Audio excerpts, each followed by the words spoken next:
Assalamualaikum warahmatullahi wabarakatuh. Apa kabar sahabat semuanya? Mudah-mudahan sehat walafiat.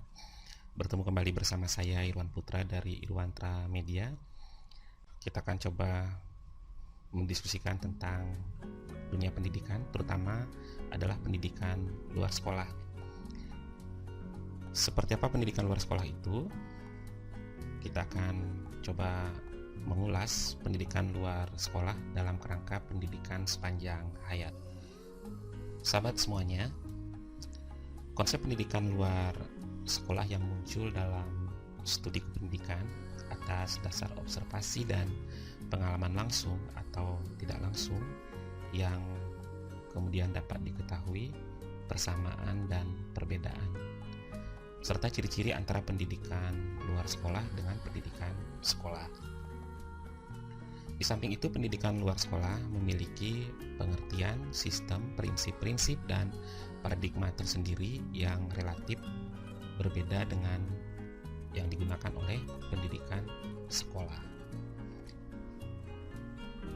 Sahabat semuanya, menurut konsep awal yang muncul akhir tahun 60-an atau awal tahun 70-an, seperti misalnya yang dikemukakan oleh Combs, pendidikan itu terbagi atas 3 jenis, yaitu pendidikan formal, pendidikan non-formal, dan pendidikan informal. Dalam konteks Indonesia, setelah keluar Undang-Undang Nomor 2 Tahun 1989 dan PP Nomor 73 Tahun 1991, istilah pendidikan formal, pendidikan non-formal, dan pendidikan informal tidak dipergunakan lagi. Yang dipergunakan adalah istilah pendidikan sekolah dan pendidikan luar sekolah.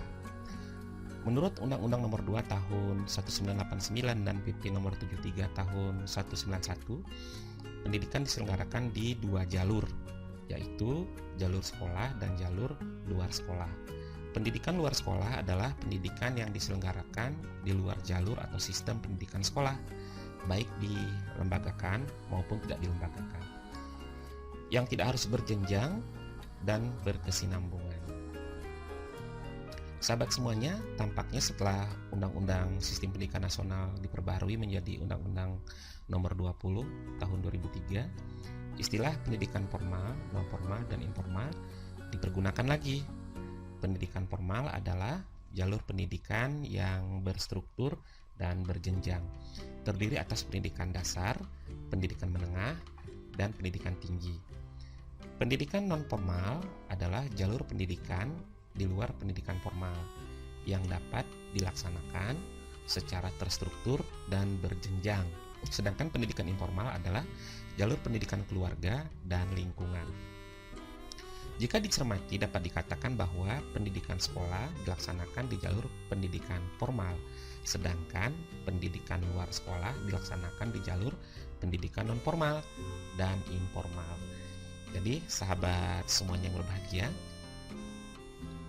satuan pendidikan non-formal tersebut terdiri atas lembaga kursus dan pelatihan, kemudian kelompok belajar, pusat kegiatan belajar masyarakat atau PKBM, dan majelis taklim, serta satuan pendidikan yang sejenis, termuat dalam pasal 26 ayat 4. Di samping itu, dalam pasal 26 ayat 5 dijelaskan pula bahwa kursus dan pelatihan diselenggarakan bagi masyarakat yang memerlukan bekal pengetahuan dan keterampilan, kecakapan hidup, dan sikap untuk mengembangkan diri, mengembangkan profesi, bekerja, usaha mandiri, dan atau melanjutkan ke pendidikan tinggi. Maksudnya ke jenjang pendidikan lebih tinggi seperti universitas dan lainnya. Kemudian jika ditinjau dari segi pelayanan, sasaran pendidikan luar sekolah adalah melayani anak usia prasekolah 0 sampai 6 tahun, anak usia sekolah dasar 7 sampai 12 tahun, usia pendidikan menengah 13 sampai 18 tahun, dan perguruan tinggi 19 sampai 24 tahun. Jadi sahabat semuanya, jika ditinjau dari segi sasaran khusus ya, sasaran pendidikan luar sekolah adalah mendidik anak terlantar, anak yatim piatu, anak korban narkoba, anak cacat mental ataupun cacat fisik. Jika ditinjau dari segi pranata adalah menyelenggarakan kegiatan pembelajaran di lingkungan keluarga, pendidikan perluasan wawasan desa, dan pendidikan keterampilan. Membantu masyarakat melalui program PKK, keluarga berencana, pengasuhan bayi, peningkatan gizi keluarga, pengetahuan rumah tangga, dan penjagaan lingkungan sehat. Jadi sahabat semuanya, jika ditinjau dari segi sistem pengajaran, sasaran PLS adalah sebagai penyelenggara dan pelaksana program. Organisasi dan lembaga pendidikan, program kesenian, baik itu kesenian tradisional maupun kesenian modern, yaitu juga menjadi fasilitator bahkan turut serta dalam program keagamaan seperti mengisi pengajaran di majelis taklim, di pondok pesantren, dan bahkan di beberapa tempat kursus, walaupun selama ini juga banyak juga di lembaga pemasyarakatan. Sasaran pendidikan luar sekolah ditinjau dari segi pelembagaan, yaitu kemitraan atau bermitra dengan berbagai pihak penyelenggara program pemberdayaan masyarakat, kemudian berkoordinasi dengan desa atau pelaksana program pembangunan lainnya.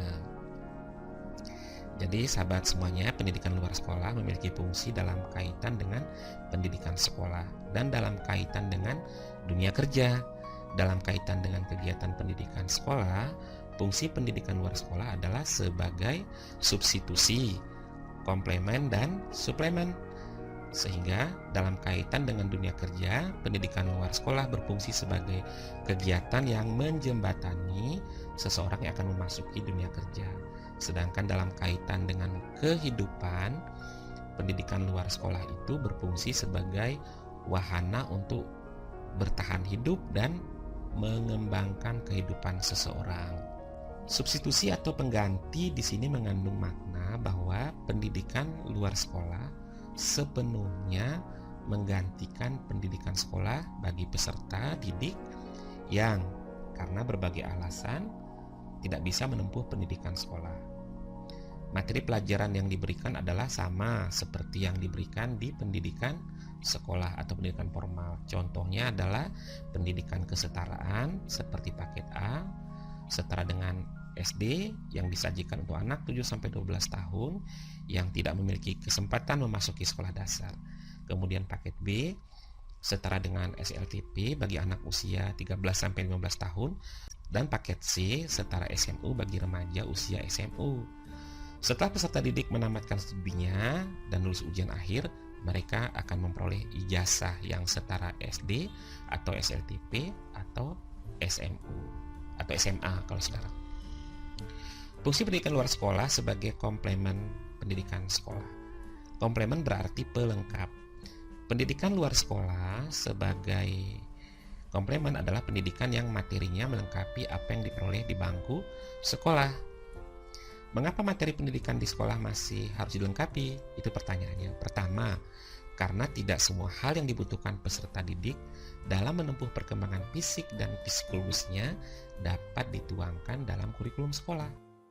Dengan demikian, jalur pendidikan luar sekolah merupakan wahana paling tepat untuk mengisi kebutuhan mereka.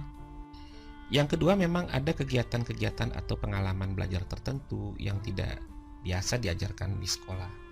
Seperti misalnya olahraga prestasi, belajar bahasa asing di sekolah dasar, dan sebagainya.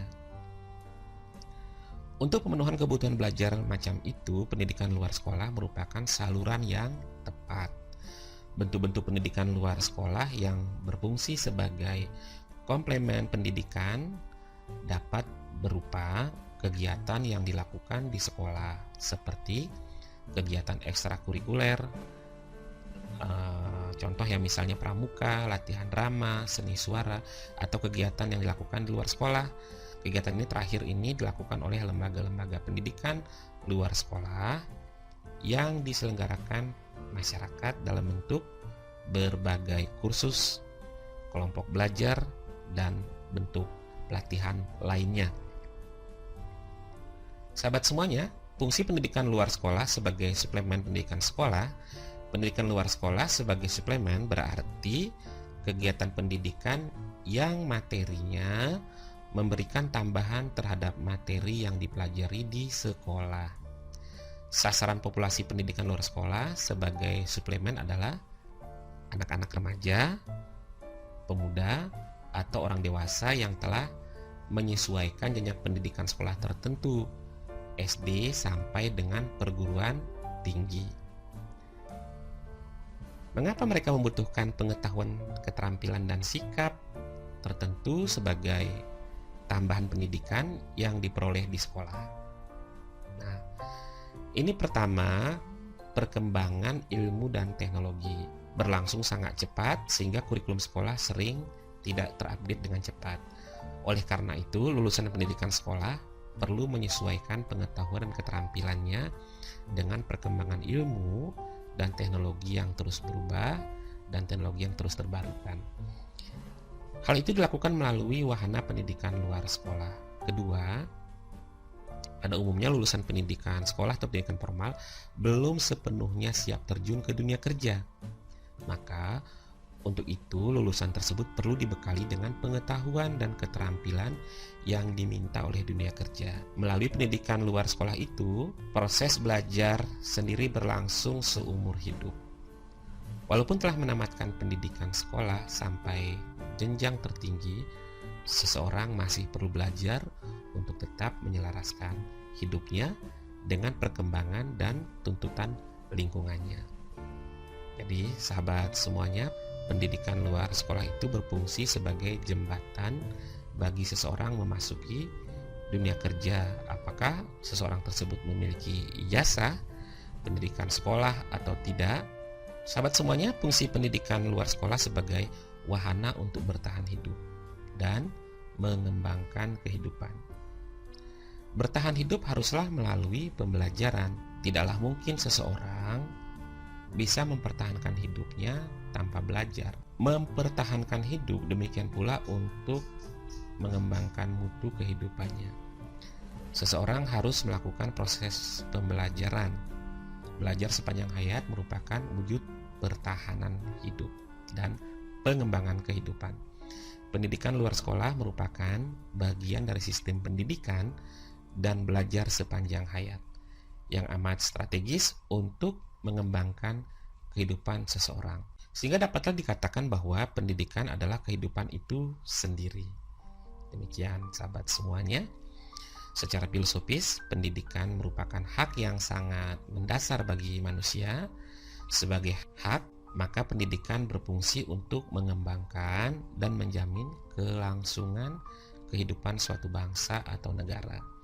Dalam konteks ini, pendidikan berfungsi untuk pembebasan atau memerdekakan manusia dari kebodohan, ketertinggalan, dan eksploitasi. Dengan pendidikan dapat mengembangkan kemampuan, mengembangkan mutu dan martabat kehidupan suatu bangsa. Konsep inilah yang kemudian melahirkan konsep pendidikan untuk semua atau education for all. Jadi, sahabat semuanya, demikianlah apa yang dimaksudkan dengan pendidikan luar sekolah dalam kerangka pendidikan sepanjang hayat, bahwa kita tidak boleh berhenti melaksanakan proses pembelajaran. Apakah kita sudah sampai pada jenjang tertinggi pendidikan formal? Tidak ada salahnya kita kemudian membekali diri dengan keterampilan-keterampilan dan pengetahuan-pengetahuan yang kita dapat peroleh dari lembaga pendidikan non formal. Atau demikian juga sebaliknya, jika kita sudah mendapatkan pengetahuan yang kita dapat dari lembaga pendidikan non formal, maka teruslah untuk mengejar dan untuk mendapatkan pengakuan-pengakuan dari lembaga atau kualifikasi yang dikeluarkan oleh pendidikan formal. Tentu sekarang kerjasama untuk itu sudah banyak yang terbuka. Prinsipnya, mari kita cari pengetahuan dan cari tahu lebih banyak tentang pendidikan luar sekolah, sehingga kita bisa mencapai apa yang kita inginkan tanpa harus melalui pendidikan formal jika memang kita belum bisa dan belum berkesempatan untuk mengikuti jalur itu. Demikian sahabat semuanya, ulasan yang bisa kami sampaikan terkait dengan pendidikan luar sekolah dalam kerangka pendidikan sepanjang hayat. Mudah-mudahan bermanfaat. Ikuti terus Irwantara Media. Kita akan coba kembangkan informasi ini dengan narasumber-narasumber yang kompeten di bidangnya, sehingga terus menambah khasanah dan wawasan kita tentang pendidikan secara umum. Terima kasih atas perhatiannya. Saya akhiri. Billahi taufiq wal hidayah. Assalamualaikum warahmatullahi wabarakatuh.